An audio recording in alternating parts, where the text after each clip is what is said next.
آسمانی وحی ہے، اللہ کا کلام ہے، نبی علیہ الصلوۃ والسلام سے کہلایا گیا ہے۔ اللہ کا کلام ہے، نبی سے کہلوایا گیا ہے۔ قل لازواجک، یا ایھن، آپ کہیے، نبی آپ کہیے۔ بھیجا اللہ نے اپنا کلام، کہلوایا نبی کی زبان سے۔ یا ایھن نبی قل لازواجک وبناتک ونساء المؤمنین یدنین۔ اللہ سے بڑھ کر نبض شناس، زمانے سے باخبر کون ہوگا کہ اگر یہ سب کچھ نہ ہوتا تو دنیا کہتی یہ ملاؤں کی تنگ نظری ہے۔ اگر یہ سب کچھ نہ ہوتا تو دنیا کہتی ملاؤں کی تنگ نظری ہے، بڑی دقیانوسی باتیں ہیں۔ آج کے دور میں یہ شرم و حیا کی باتیں کرتے ہیں، دنیا کہاں سے کہاں پہنچ چکی ہے۔ لیکن یہ ملاؤں پہ سنگ باری کرتے ہیں، غنیمت ہے، ورنہ یہ درمیان سے ہٹ جائے تو براہ راست ان کی سنگ باری اسلام اور قرآن پر ہے۔ یہ سارا طنز اور تنقید اسلام اور قرآن پر ہے۔ اللہ کا کہا، نبی سے کہلوایا۔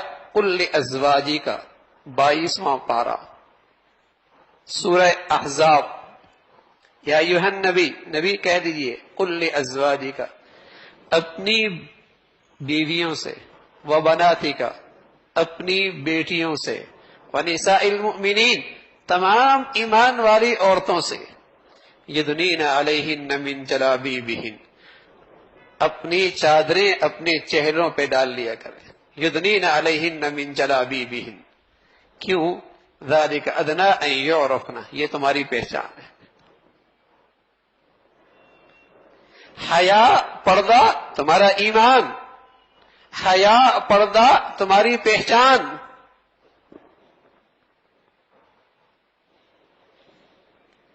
اس لیے کہ اسلامی معاشرے میں اگر یہ نہیں، حیا نہیں، تو میرے عزیزو پھر وہ اسلامی معاشرہ کہاں، پھر وہ اسلامی سوسائٹی کہاں؟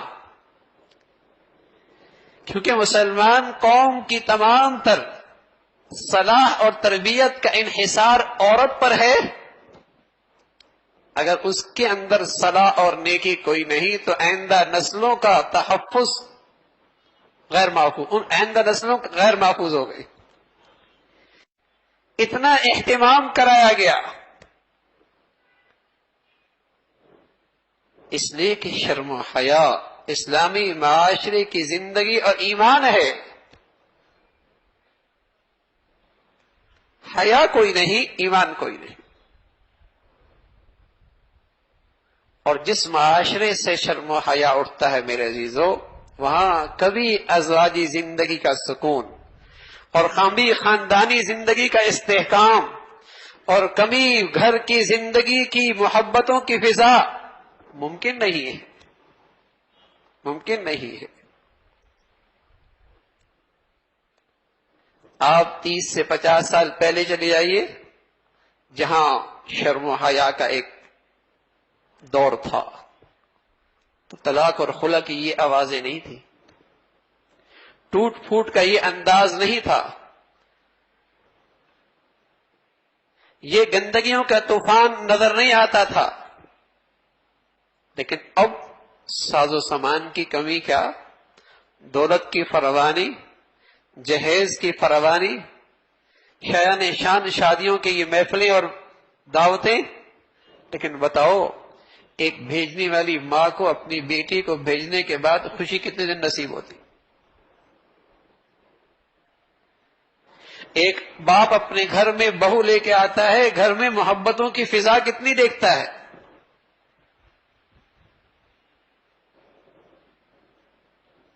کون سی ترقی ہے، کون سی یہ روشن خیالی ہے؟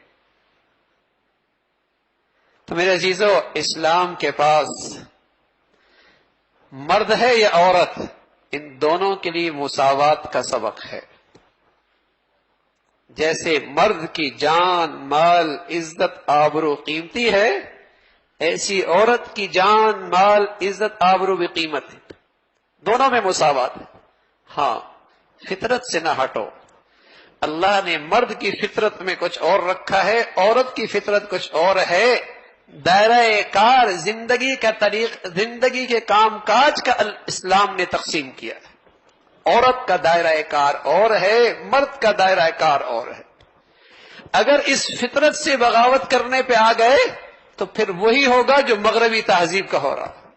پھر بھول جائیے میاں بیوی کی زندگی کا تصور، خاندانی رکھ رکھاؤ، باپ اور بیٹی اور بیٹی اور ماں کے درمیان محبت کی فضائیں، پھر یہ قصہ پارینہ بن جائے گا جیسے مغربی زندگی میں بن چکا ہے.